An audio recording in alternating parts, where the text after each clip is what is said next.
This man's name is Peter, a top assassin in the underworld. With exceptional talent and combat skills, Peter has become a nightmare for all of his enemies. His strength, sharpness, and fighting ability have made him a living legend in the assassin world. But after reaching the peak of his life, he decided to give it all up, unexpectedly retiring at the age of 60. He then went into hiding, living a quiet life in a small bookstore. It seemed that all the grudges had come to an end, but the very organization that had once elevated him now wanted him dead. But they won't spare me just because I'm too old, Peter thought. They'd placed a bounty on my head, offering $7 billion for it. This led countless organizations from around the world to hunt him down. Even a young girl, still a student, came to kill him. Though he could easily retaliate, Peter chose to spare her life and warned her. You failed. Next, they'll definitely send someone to silence you. But even so, I'll protect you.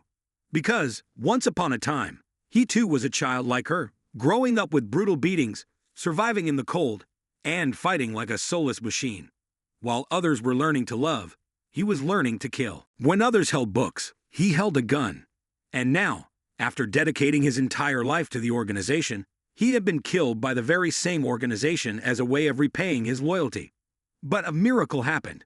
When death was imminent, he accidentally woke up in a 20-year-old body, and so the journey of vengeance against the entire underground world organization of a legendary assassin began. Let's just get to the damn point, a cold voice echoed. Want to hear an interesting rumor? The voice was flat, as though telling a story. There was someone in this world whose name made even the top armed organizations of the world tremble in fear.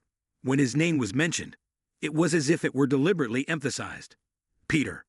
But from the mouth of the speaker, Peter was already old. This seemed like an absurdity, something that would bewilder anyone who heard it for the first time. Yet the surprising thing was that an assassin like him, one who knew Peter's true identity, would leave an impression of a face weathered by time, yet still exuding an unyielding air of dignity, was a man who was 60 years old. In front of the speaker, there was a group of people who looked as if they had just been thoroughly beaten. One of them, still somewhat conscious after hearing the story, hesitated before speaking.